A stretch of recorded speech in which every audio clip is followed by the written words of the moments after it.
And now building out like infrastructure surrounding this, of course, is important, but we need to be realistic in terms of like onboarding users. It's not like most people need to be able to 100x the dog with hat coin. You know what I mean? This isn't what people need.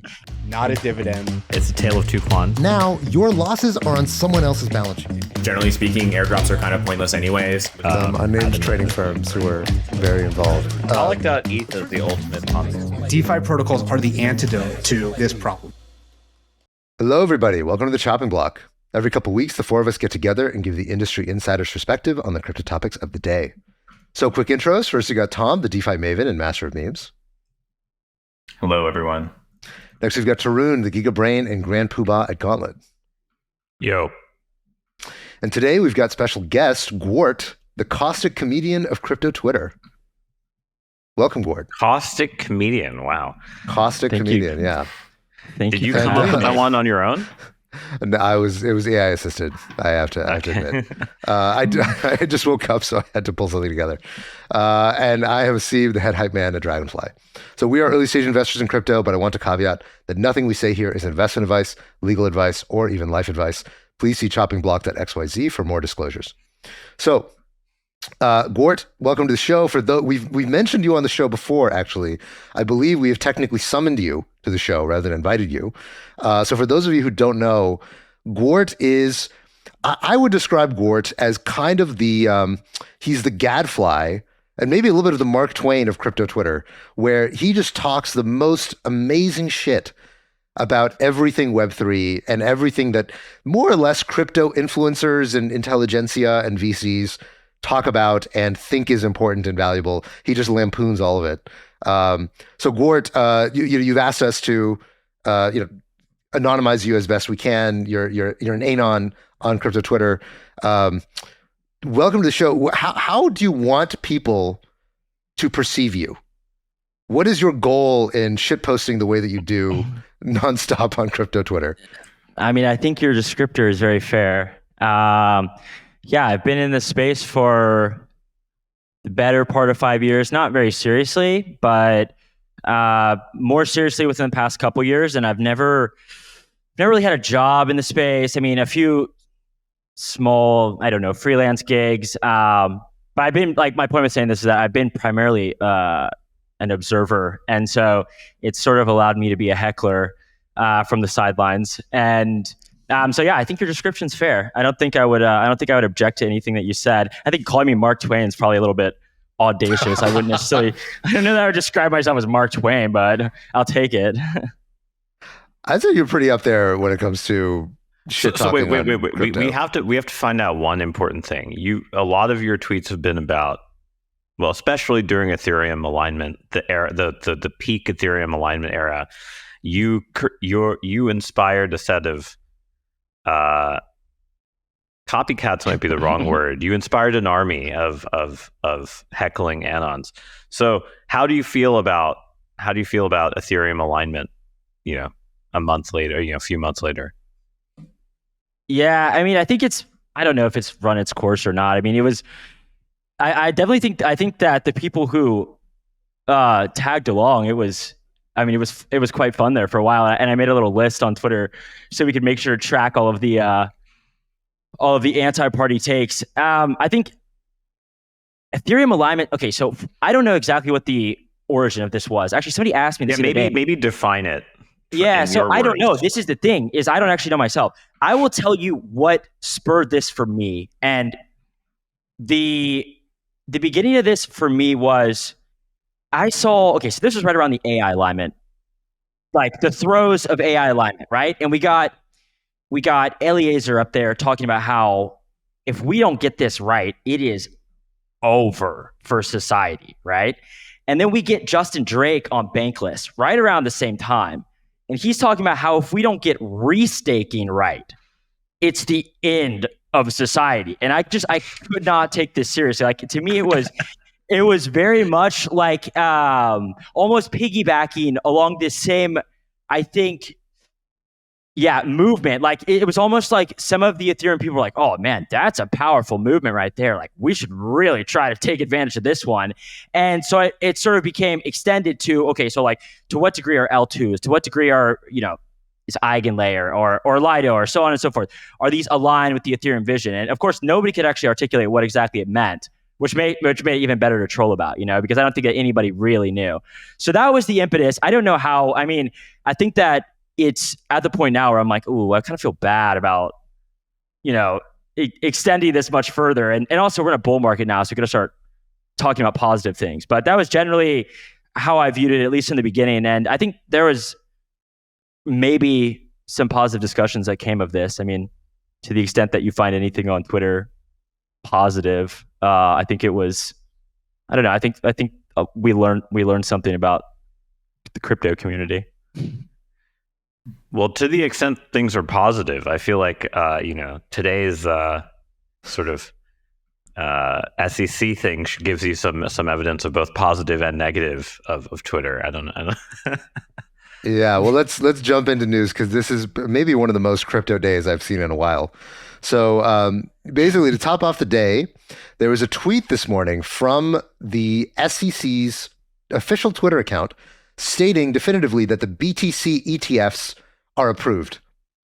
And then a few minutes later, Gary Gensler from his official Twitter account announced that the tweet that came out of the SEC's Twitter account was false, and that the SEC's Twitter account had been hacked, and that no BTC ETF has been approved.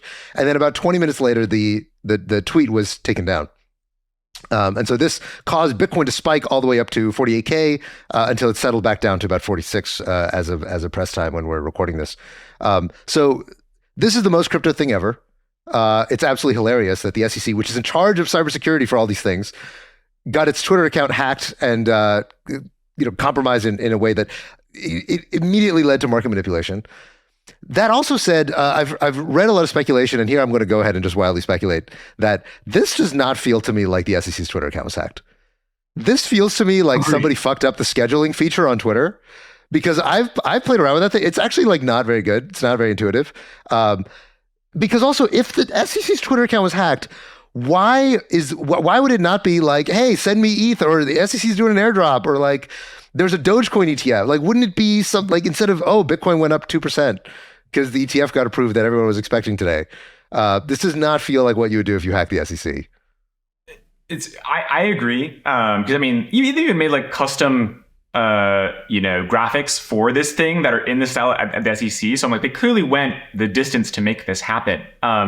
I remember when like Musk and I think like Bill Gates and a few other famous people in like 2020, 2021 got their accounts hacked, and it was like a Bitcoin donation scam, kind of classic thing. And it was cheesy. It was really I remember Matt donation, really cheesy donation. It was like, it was send me Bitcoin and we'll give you Bitcoin back. I think they only made like 800K, and they got, it was so stupid. But Matt Levine had a good take on this, which is like, it's actually a very bad way to monetize your takeover of somebody's account.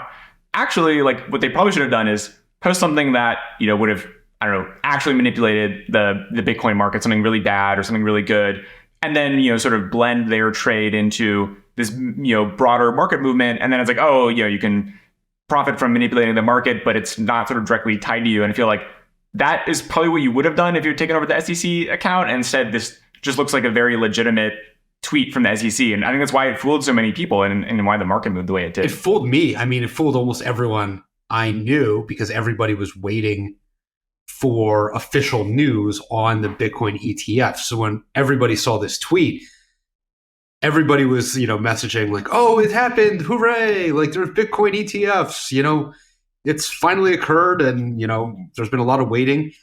The probability of approvals in the market has been about 90% for this week. And so this just seemed like an extremely ordinary and expected tweet. So I was fooled. I think most of us were. I was disappointed that if you're going to hack the SEC, can't you just say like, oh, all the cases are dropped? You know what? I changed my mind. Crypto's not a security. Like, at least do something fun rather than just, oh, Bitcoin ETF's approved. Congratulations. A Rickroll. Well, actually, didn't they originally do $BTC? Then they deleted their tweet. That was. Yes, did they? I believe that was tweeted shortly after the fake ETF and then deleted. So some people with really good eyes could have been more clued in that this was fake faster. So they just tweeted raw $BTC out of the SEC account? with the period at the end, so it didn't like. Okay, wow. Okay. You couldn't click It probably really either. was hacked then. You couldn't click it. It wasn't correctly. immediately after. This was like minutes later. Like, it's possible that they were like, yeah, there's a lot of They explanations. were high on their own supply Okay. of like writing the initial tweet, and they're like, "How do I make a follow up? Let me make it." Oh. I think the conspiracy theorist in Haseeb would say that if they did publish the tweet inadvertently, they made that BTC tweet to appear as though they were hacked. All right, Gwart, what's your That's too many levels deep. Yeah, that's what's a lot your of levels conspiracy? I like that last one. I like that last one a lot. I mean, the thing is, I definitely don't think they would have. They're not going to. I don't think anybody's going to like click on something that says pixelate your Bored Ape or something from the SEC. So, to be honest, in terms of actual being able to move markets, like truly move markets. But the problem is I guess the only counterpoint I would make to this is if you didn't have good intuition on whether or not it'd be a buy the news or sell the news event, you could have positioned yourself wrong hacking it, which would have been a disaster unto itself. So I don't know. Honestly, I'm as confused as the rest of everybody.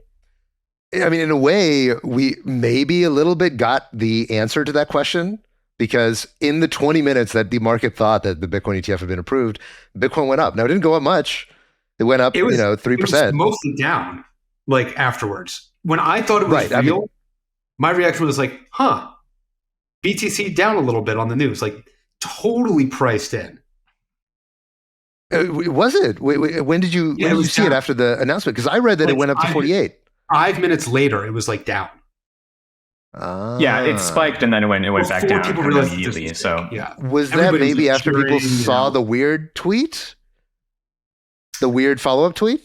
I don't know the timestamp of the weird BTC follow-up tweet. I'm sure someone should like dig out the exact forensics on this. Okay. Wow, because this is a very interesting, like, controlled experiment of maybe the SEC just wanted to test whether or not this would be bullish for Bitcoin. Yeah. Well, it's in a way, I actually, guess it's my good question- news my that it didn't question move the is, like, market that much. After this happened, does this change any of the approval? Can they be like, "Oh, look, like it's more manipulable than because that's always been their claim, right? Is that the Bitcoin That they market?" manipulated it due to bad cybersecurity It's practices. proof that the SEC can manipulate the price of Yeah. Bitcoin, Through, which shows how through manipulable outright- Bitcoin is. Yeah, through outright negligence, they allowed their account to manipulate the market. Wow. That is a pretty knockdown argument in court, actually, that to show just a single actor can manipulate the price of Bitcoin. But by the way, But they then did it, guys. Gensler We goes to manipulated the jail for manipulating the market, right? I suppose that is possible. But Bitcoin's not a security. imagine So, I mean, Gary Gensler and Avi There's in still the fraud. same There's still jail. fraud in commodities. There's still fraud, but the CFTC would have to sue Gary Gensler. Yeah. That's the way it'd have to work. Well, that's Yeah. now a possibility. I mean, frankly. Yeah. Unbelievable.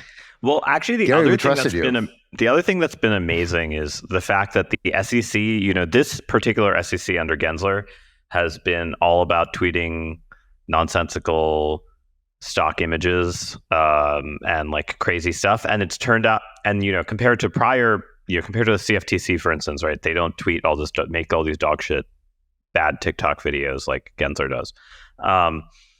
But those are all a liability for them right now because like all of their tweets about how they're going to be in charge of cybersecurity stuff are like biting them in the ass, right? Like their senators retweeting it and being like, "Are you kidding me?" There's like senators retweeting Gary's tweet being like, remember to use strong passwords and use a multi-factor authentication at all times on your Twitter account. Like, it's embarrassing. Yeah, wow. So moving on from the snafu with the SEC, we got some indication of what the fees are going to look like for the different ETF issuers. And it looks like they're going to be quite fee competitive. It looks like BlackRock is going to be at, I think, 30 bips. ARK dropped their fee to 25 bips. Bitwise at 24 bips, which dropped down to 20 bips. Other people are, somewhere in that vicinity, slightly higher. But the BlackRock ETF is super low fees compared to what everyone else was expecting them to land. Now, the one outlier to this is Grayscale. So Grayscale, when they convert their GBTC into a Bitcoin ETF, the fees will go from where they currently are at 2% a year to 1.5% a year, so 150 basis points, which is hilarious because basically the whole thing is betting that people will not want to move their Bitcoin, or that they're locked in due to their cost basis and taxes, or they just are not going to notice and assume that the fees are going to go down. So it really does seem like they're going to squeeze the last bit of fees out of this thing that they can. I'm curious, what do you guys think is going to happen to GBTC when they have 5 times the fees of the iShares ETF? Well, I think you raised a really good point, which is that a lot of the holders, due to prior tax basis, might not sell it, even when it's liquid. They might be relieved that the discount converges to zero and that there's liquidity when they want to exit. But if you're sitting on capital gains from years ago, like Bitcoin being like a couple thousand to now in GBTC, you might decide that paying, $6,000 or something like that per Bitcoin in gains is worse than paying 1.5%, which is a lot less money per year, to avoid that. And so I can see a lot of people just sticking with it. I think there's absolutely going to be a lot of compression on day one and probably not that much on day 3, simply because if you want out, you've been waiting for a really, really, really long time. There's a lot of people that are sitting on GBTC that haven't sold it due to slippage, that haven't sold it due to the discount, that when they finally get that window are going to leave.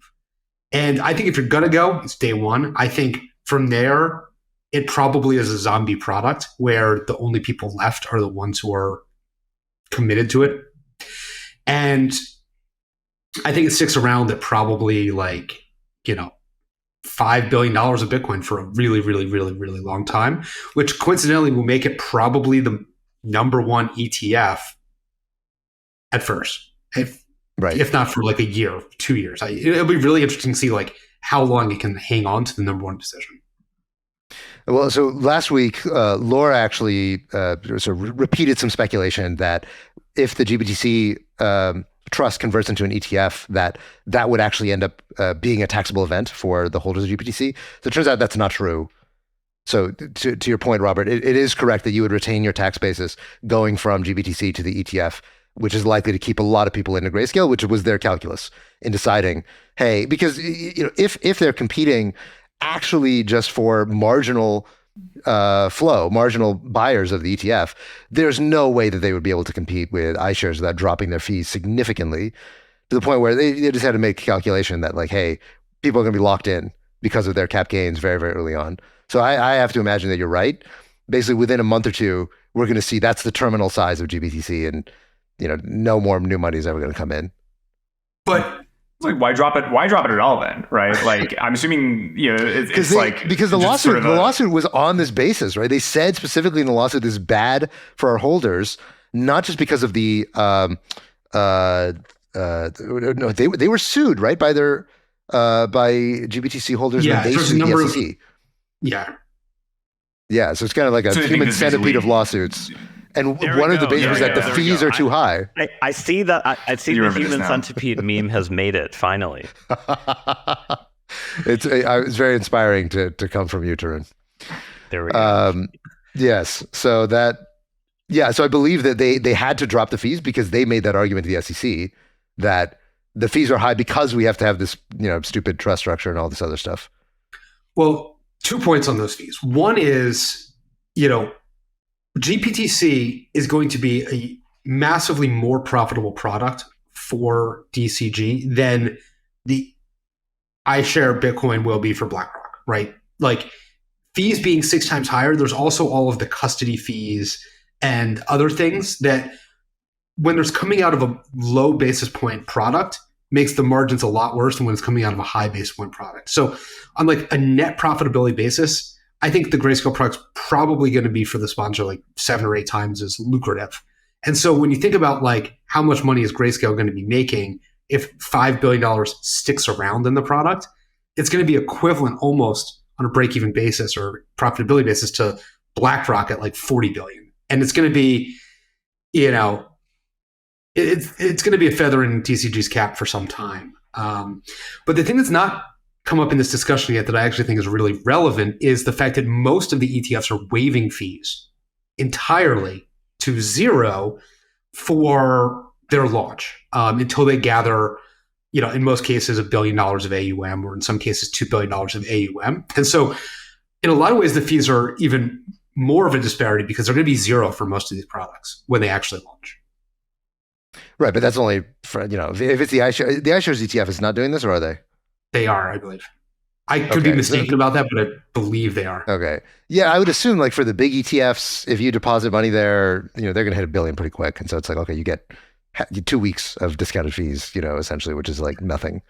But yeah, for some of the smaller ETFs, if they do have a big bogey that they have to hit before they start charging fees, then that could be pretty good for depositors who are very fee sensitive. But to your point, you know, 30 basis points, 40 basis points, 35, like anything is fine relative to 1.5% a year, Totally. plus custody fees and all that other stuff. Yeah. Especially zero, though. Zero is pretty good. Zero is pretty good. Yeah. Or you could just hold spot. You know, that's the other, if you really don't want to pay fees. Yeah.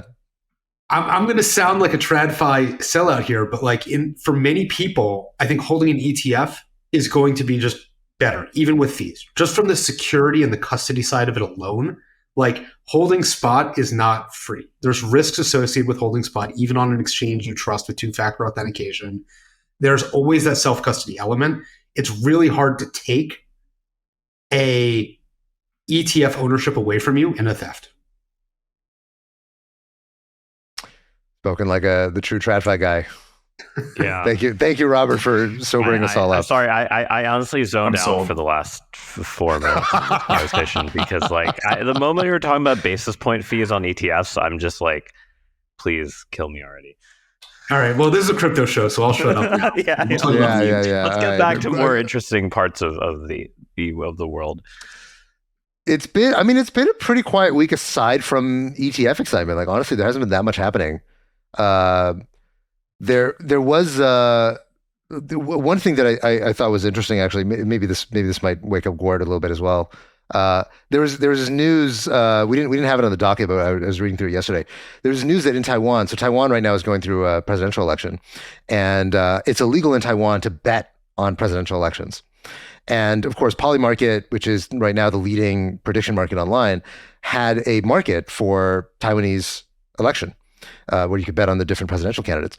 And numerous people were actually imprisoned in Taiwan because it was discovered that they had bet in the something like $10,000 a piece into the prediction market. So I thought that was pretty surprising. Also, I didn't know how people had such bad OPSEC that Taiwanese government was able to figure out that they were betting on the presidential election. But it kind of leaves a really bad taste in one's mouth. It's funny enough, the news story that covered this for Taiwan, they also went and recounted what the different odds were for the different presidential candidates, which is kind of like getting the value out of a prediction market without actually, you know, like it felt like kind of like, okay, if you think presidential prediction markets are bad, don't even report on the prices, right? Because isn't that the point of a prediction market, is to get the information of what happened? I don't know. Any reactions? Gwart, any thoughts on prediction markets? Yeah, I mean, I don't know. How liquid are crypto betting markets that are markets, I don't know, that somebody in Taiwan perhaps could bet on that they wouldn't necessarily be able to access through what we may have in the United States in some states, or like, I don't know. Are these like, because a lot of times, the reason I ask this, I guess, is a lot of times I'm looking at the PolyMarket, like remember the LK99 thing? It seemed like that was one example of, okay, maybe we found something here that is a viable use case, right? Like, because I don't think that this was really something that was being booked on, to my knowledge. I don't know, maybe if you went to Vegas. But I don't think this was like something that was probably going to be booked by like traditional books. But I also don't know how liquid these markets are, because I recall seeing like very low liquidity, and that makes a huge difference, obviously, and they're like very easily manipulable. when that's the case. So I don't know. So I guess that would be. I would answer that question with a question. I love the like Minority Report arc of the future, where like news agencies don't really report news anymore. They just ask ChatGPT to summarize the prediction markets for them, and then some enterprising presidential candidate manipulates his own market so that the news always shows him or her winning in the polls, and then they actually win finally. So. That could be in the future. It seems like good sci-fi. That is good sci-fi. Tarun, you hire a screenwriter, There's only 1.4 mil in open interest on the Taiwanese presidential election. So if anyone's out there that wants to... That's cheaper than buying an ad in the Super Bowl for a presidential candidate. Come on. Well, in Taiwan, how much do they spend on presidential elections? I mean, they spend more than $1.4 million. This is actually a huge... Yeah, this is a huge presidential election because there's... Taiwan has been very, the dominant party in Taiwan has been anti-China. And there's like a push now from the pro-China arm of Taiwanese politics to try to regain some seats. And if they end up winning the presidential election, then you could see Taiwan willingly rejoin China, which would be huge internationally. So there's a lot of concern right now in Taiwan about Chinese election interference. And them trying to do some funny business, and so it's actually a huge deal. Look, if it only costs you $1.4 million to manipulate the prediction market, and the Chinese government has seized significantly more than that in BTC, they could. The problem is that there is not actually leftover been BTC to create ETF shares. It's amazing. Yeah, there's never actually been any evidence though that the market responds to the prediction market changing. Like that is the missing leg we've not seen. Yeah, but unless it's the news sci-fi. agencies are just calling Perplexity or ChatGPT and being like, "Hey, like, what are the current polls?" And instead of the polls, it just reports to you the prediction market value. Yeah. Hasn't this always been something that Vitalik has really wanted? Like, there's been a number of big figures within crypto that have been very sold on prediction markets being like futarchy. One of the which is prediction Paul markets Stork, for governance. Yeah, like Paul Stork, the like one of the drive chain, like the drive chains guy from in Bitcoin. His like killer use case is a predictions market. Well, and I don't know exactly how it's supposed to be formatted, but yeah, like, and I think Vitalik has always been like very bullish on the premise of prediction markets as like this massive unlock. I don't know. I think 2015 Vitalik post on futarchy is about doing governance and on-chain mechanisms via prediction markets. Now, an interesting thing is I was talking to Vitalik like a year ago or something, and I was like, "How do you feel about futarchy in 2023?" Because hey, look, there are some liquid prediction markets. They have their problems, right? They have maybe a centralized oracle, or like getting funds onto them is annoying. And he was like, not as enthusiastic. So, but I find this Taiwanese election stuff the first real life use case of like where a foreign government realizes they can control the news via manipulating prediction market. The fact that Haseeb is mentioning it means that there's enough people watching it. Yeah, but or Trump, it means it's Trump a slow was an news week. underdog. That's the other possibility. Trump was an underdog in the polls, like leading up to, like, I don't know, for the entirety of his first election campaign, and so I tend to agree that I don't know to what extent they respond. If anything, it could be like sort of a counterpoint to that. I don't know. Well, so okay, we should. This futarchy thing is an interesting place to explore a little deeper. So very very quickly, for those of you who are not aware, futarchy was a term coined by Robin Hanson that basically describes governance via prediction markets. So the idea would be, instead of saying that, okay, we vote on whatever politician everyone likes, instead we run prediction markets that says, if this person were elected, GDP would go up this much, or this key metric that we care about would go up by this much. And basically whatever the prediction markets predict, these sort of conditional prediction markets based on, if X then Y, that is how we end up deciding who we elect and who ends up becoming head of Secretary of Treasury and which bills get passed and so on and so forth. That concept is known as futarchy. Now, it has not been implemented anywhere. Apparently, Vitalik back in the day was very, very pro futarchy, or at least experimenting with futarchy. I think he thought it was a very exciting idea. A lot of core Ethereum people felt that way. And according to Tarun, sounds like that's no longer the case. What do you guys think of this concept of futarchy, and why not would it be viable? Well, I don't know if any countries are going to migrate from a democracy or a parliamentary system into a futarchy, but I could see a on-chain project of some variety trying it for control or governance of their own system. The fact that I haven't seen any examples of it, even on-chain, is... Oh, there have been examples. Like Tezos did it early. They did? But it they just didn't get enough voter participation. They didn't have enough prediction market. Not enough futarchy? There's a very good not post enough on fut. futarchy by Arthur Brightman from 2016, 2017 that is an extension of this. I think the interesting thing is that we're much closer to it now than we were then because we didn't have as much DeFi. You sort of need DeFi for futarchy to work at all because the existence of these things assumes there's some market maker that you can trade the yes and no shares for. But the old school automated market maker designs are actually really kind of bad for sourcing liquidity. They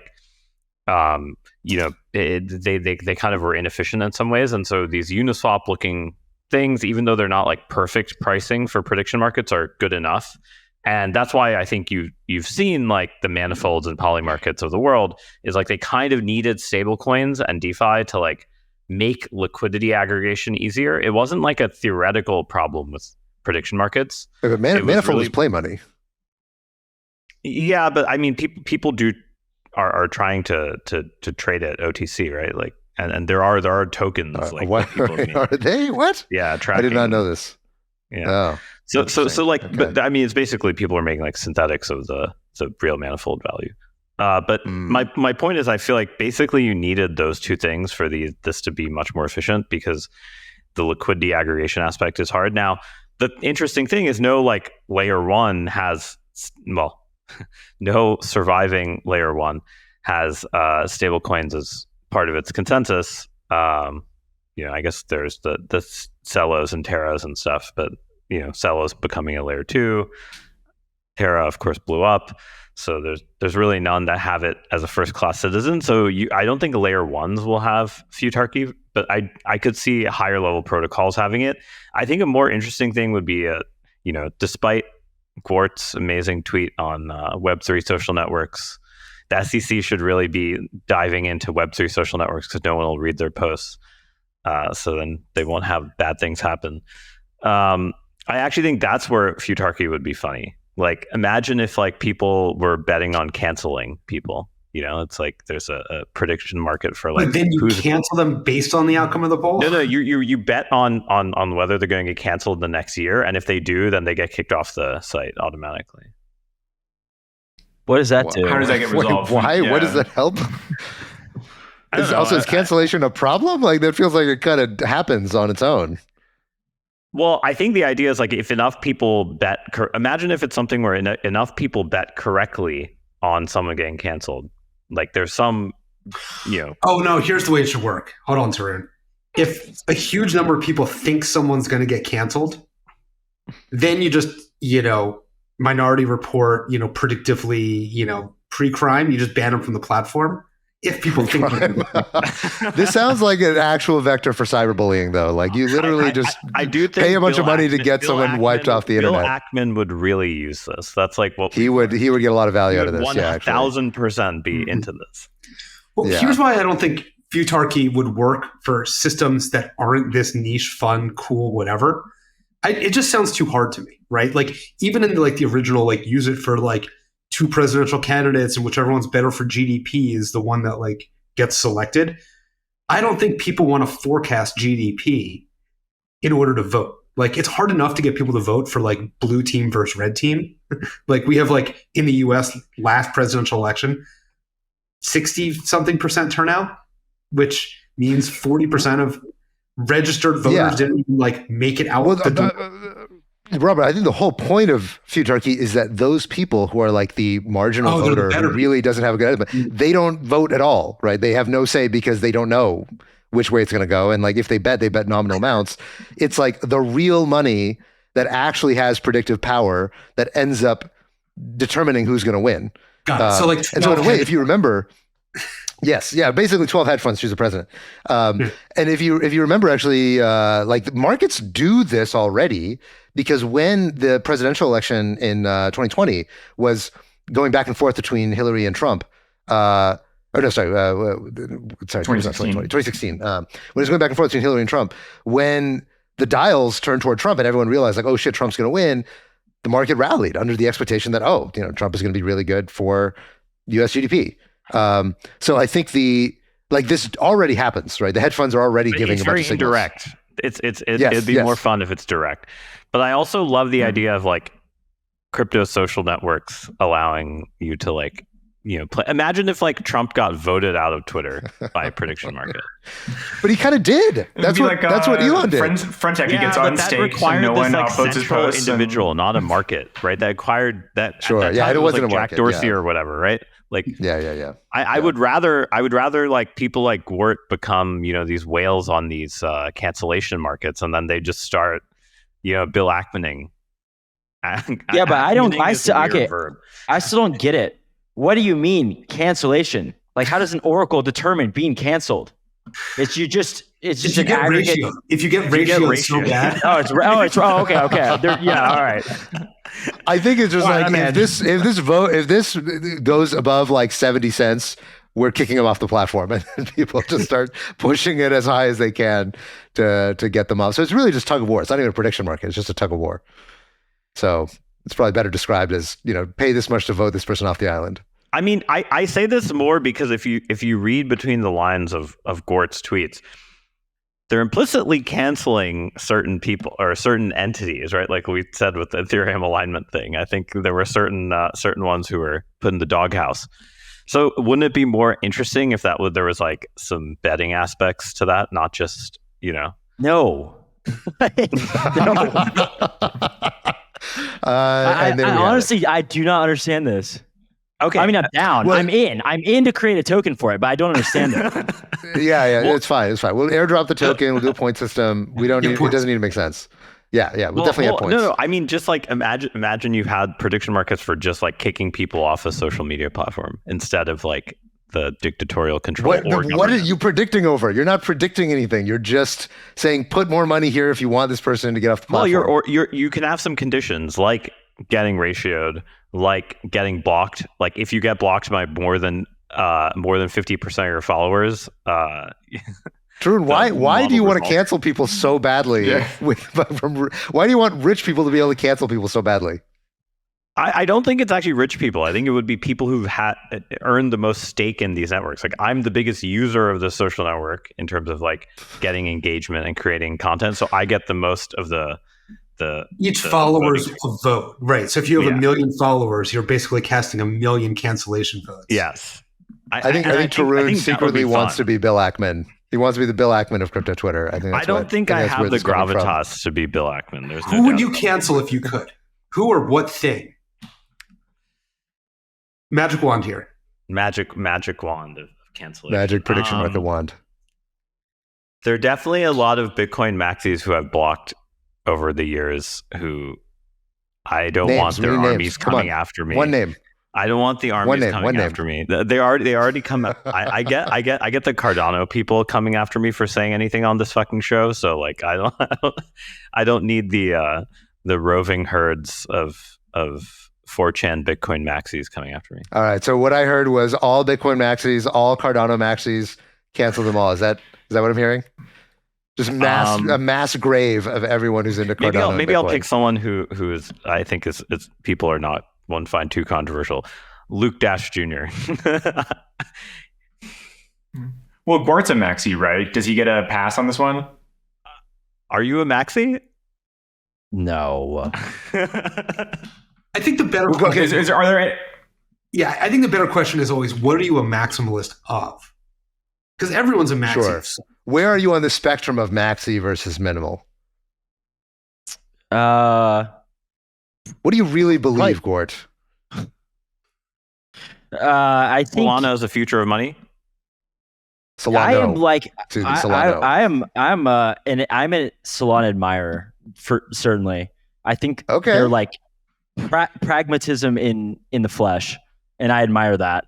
I would say I'm not a Bitcoin maxi. I'm probably closer to a Bitcoin maxi than most, almost certainly than anybody else who primarily has ingratiated themselves with crypto Twitter, if that would make sense. So I mean, but I mean, you may have been able to sort of read between the lines with a lot of my tweets. I mean, I don't really take very much of it seriously, so it's kind of hard to gauge, what I'm going to take more seriously than I think maybe to the extent that I'm dogmatic about anything is probably Bitcoin. But I mean, I'm spend more time in the crypto sphere engaging with you people, and so I think that I'm a Bitcoin minimalist maybe then. Okay. Gwart, So you're telling what is us- the dunk? What is the dunk that you most regret? That you were like, you know what, this is hilarious, but I this was hurtful and I shouldn't have said that. I delete them quick if I regret them. There was a tweet. I won't even say the subject because honestly, I generally think that I actively try to toe the line between like just like if it's humorous enough, then I can make it a bit edgier. But I mean, generally, I'm not like offensive. I did have a tweet that I thought was a certified banger that I deleted very quickly. It was pertaining to recent world events. It was really good, but somebody in the comments, like I'm never pressured to take down tweets. I'm always like, oh, well, just leave that up. But this one, somebody popped in pretty quickly and was like, oh, I don't know about that one. And I was like, okay, fine. One single person convinced me to delete it. But See, this is why you want a market. This is why you want a market to figure out whether you should delete it. Markets don't solve this one. This is just vibes. Yeah, I don't understand. True, this is pure energy. I'm just kidding, but I think it would be funny as a social experiment. Okay. I think we've established that Tarun is the purest futarchist here. I don't think anybody else buys futarchy besides Tarun. I still believe in it, and I think there's ways to do it. I think this is a great example of why futarchy doesn't work because everybody has different objective functions, right? Like you can't expect people to all expect that like we all want to be max GDP and we're betting on who's going to be max GDP. Everyone has sort of a different outcome that they want. Tarun wants to cancel everybody. Someone else wants, I don't know, whatever the fuck. And so it's just like, Right. yeah, How do you it's even kind of agree nonsense. on the correct metric? Like GDP sounds like the best one, right? Assuming it's real GDP, not like, nominal. Like that sounds like the best metric, but then like half our country would be like, no, it should be minimizing unemployment, like wrong metric. There's no system where we could ever shift into futarchy. That being said, it does actually sound pretty cool. And I am becoming a futarchy maxi, but it's not going to happen. Okay. I don't know. I'm still. I think there's some things where there are concrete metrics for some, on-chain and online things where you could imagine that instead of like the centralized control of a network, like a social network or something, the market can dictate, and like it'll be a niche social network. It'll be a social network of like the biggest losers on 4chan, but it'll still be a social network. Actually, Gwart, what's the tweet you're most proud of instead of Haseeb's little Probably my my pin tweet. My pin tweet gets it gets referenced, like it gets alluded to pretty often, and I'm pretty proud of that. It says it is incredibly embarrassing that Satoshi did not think about yield. That one, like a lot of people will make. I feel like that one was it kind of people. If I see other people alluding to that, then I'm like, all right, that was a good one. So I think that's the one I'm probably most proud of. Have you ever dunked on Tarun? A ton of times, yeah. Yeah, subtly.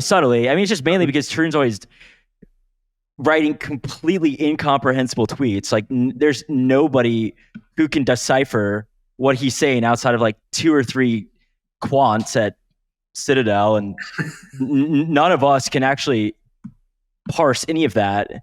And Tarun's like, oh yeah, I'm crushing it right now. And all of us are like, dude, what are you saying? Well, now I'm getting dunked on, Live. Yeah. right directly. Okay, Yeah, but perfect. it's endearing. It's endearing when I dunk on you, I think, at least. That's true.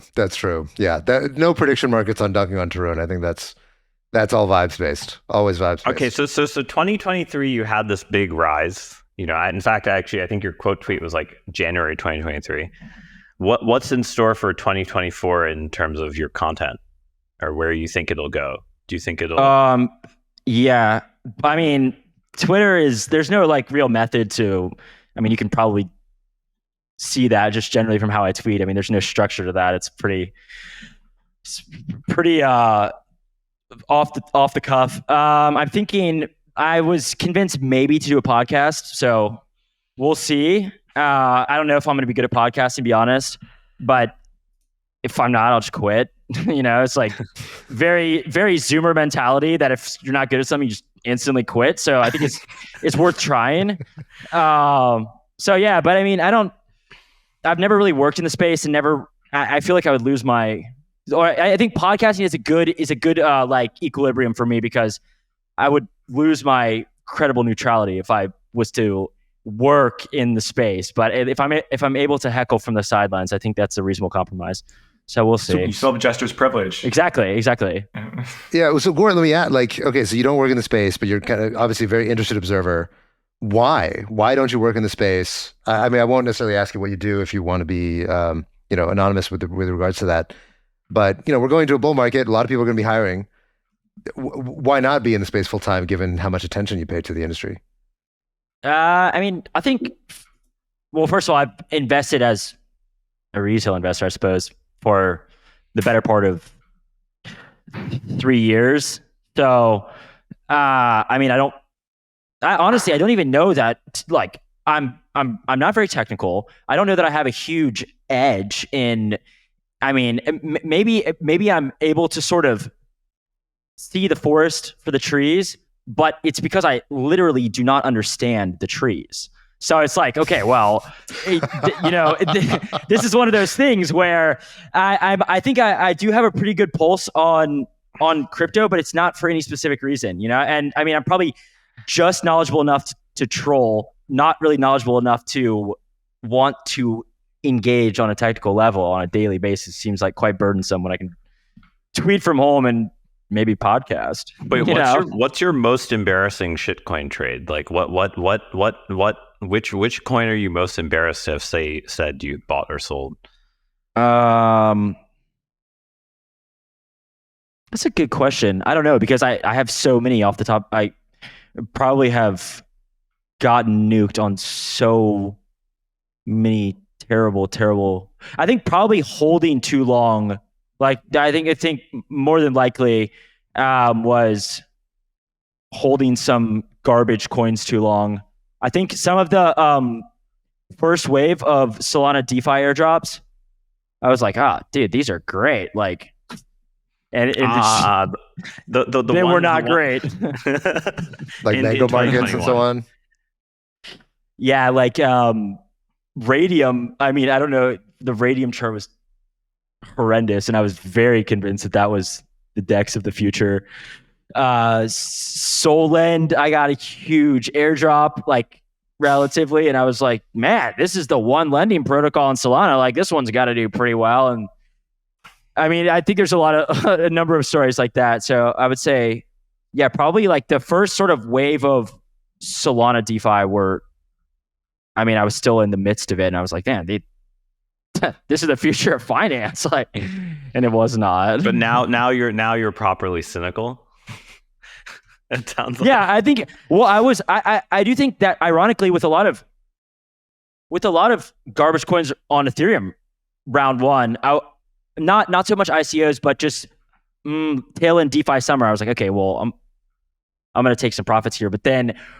I don't know what it was about it. Maybe it was Suzu just bull tweeting every day. I'm like, man, this is a super cycle. Like, if there's a super cycle, it's got to be this one, right? And I did get a little bit more inspired than I would think that I normally would. So yeah, I would say I'm more cynical now. So in some ways, you are sort of in the industry. I think is basically what we're What I'm Yeah, getting at. yeah.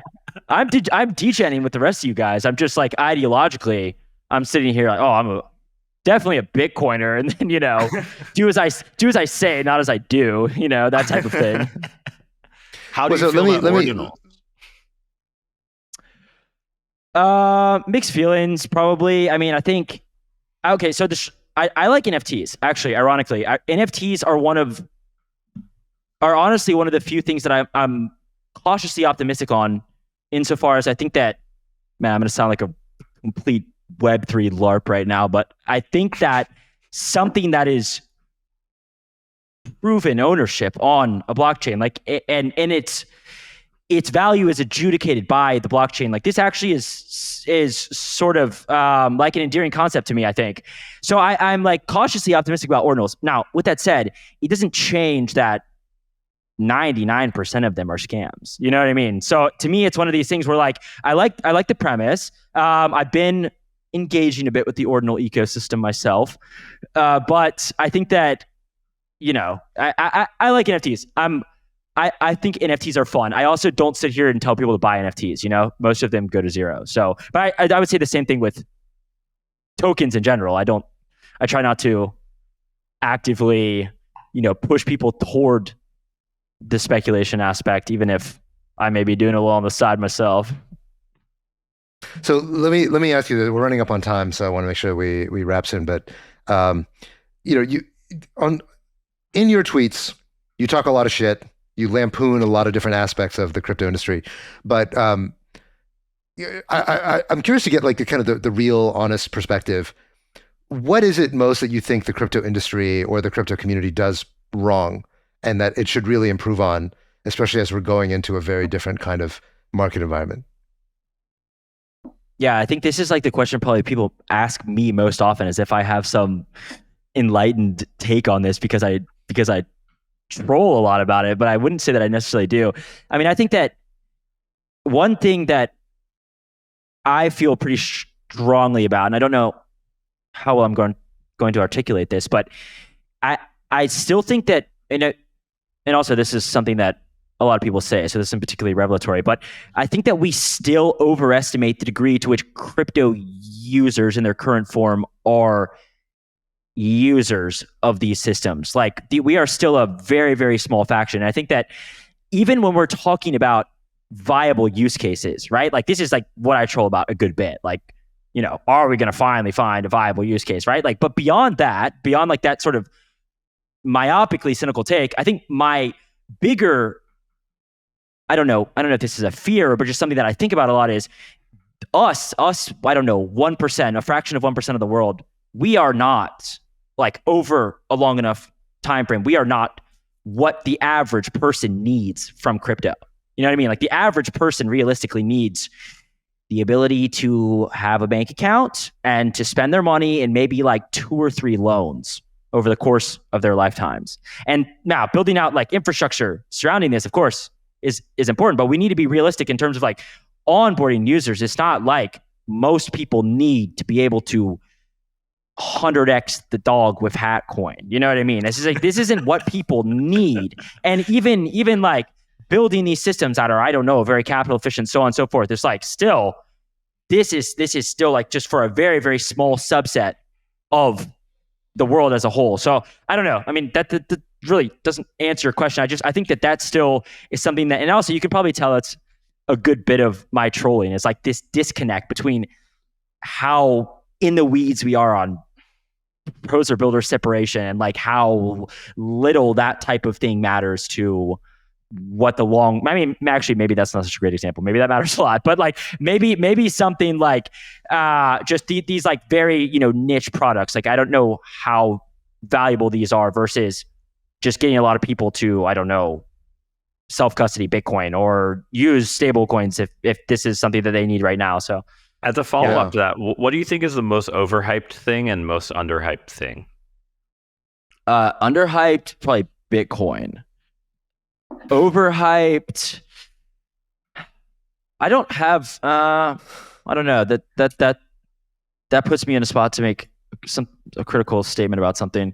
I haven't You can seen be a sector. It can be like Web3 social, Web3 gaming. Yeah. Okay. I am like very nonplussed by DAO governance. It's like, and I know that this is your domain, Tarun, so I do apologize, but this is just not interesting to me at all. Like this is, that's where you roasted me in the past. So I yeah, I mean, just like mostly governance and like quadratic voting. I mean, this is truly the last thing that I want to hear about. And I also don't see,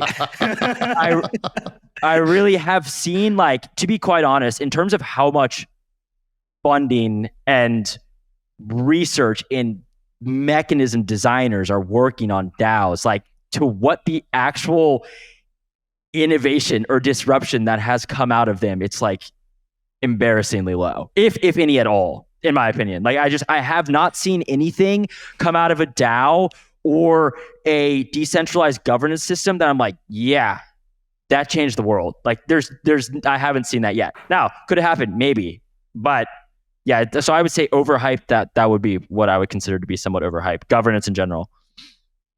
Yeah, this does connect back a lot to what we were talking about in the last show with respect to the cypherpunk ethos, with Vitalik versus Justin Sun as like the kind of the sort of sun and the moon of crypto adoption, where almost everything, in a way, everything you were describing of like, look, what about actually getting stablecoins in the hands of users and making this stuff cheap and easy for them to use? In a way, the further you get from the Ethereum Bitcoin ethos of, the kind of pristine decentralization ideal to just fuck it, let's get stablecoins into wallets. That is, in a way, that's Tron, that's Justin Sun, that's like Binance Smart Chain, that's the underbelly of crypto that actually is very user centric and very adoption centric. It's a kind of a boring story. It doesn't quite have all the intellectual prestige or the intellectual surface area that the other side of crypto does. But it is the one that on a user, if you're looking like, where are the users? The answer is that they're mostly on the chains where people don't talk about, DAO governance and quadratic voting and, all this other stuff. And so in a way, I think the interesting thing to me about crypto is that both those things are true about crypto. Crypto has this super navel-gazy, extremely academic and esoteric element that people are kind of competing on how virtuous they are and, adopting this ideal of decentralization. And on the other side, there are also tons and tons of people who are just doing the raw thing of, like Binance Pay in emerging markets being one of the dominant ways that people pay each other, literally through a centralized exchange. And it's like, great, and everybody who uses it thinks it's awesome. And they think that's crypto. And for all intents and purposes, perhaps it is. So yeah, very, very interesting parallel to that dichotomy we were talking about last time. Anyway, I'm mindful we're over time, and I want to make sure that we wrap everything up. Gwart, awesome having you on the show. How can people check you out and follow your work? Well, I don't have any work, but you can follow me on Twitter at Gwart. Okay, and great. Also maybe your future podcast that you might and maybe quit. a possible podcast, perhaps. My. Do you have a name, or is it a top secret? The Gwart Show. The Gwart Show. Okay. Obviously, Yeah, obviously, Tarun. straightforward. Obviously, come on, duh. Yeah. The Gwart Show. I knew that. Awesome. Well, Gwart, Gwart great with to have you that. on. That's going to be the first Yeah. episode. Gwart with that. Yes. Hopefully, actually, we'll yes. have you back on again when things get sufficiently crazy and we need some perspective. So, thank you, guys. sir. Until next time, everybody.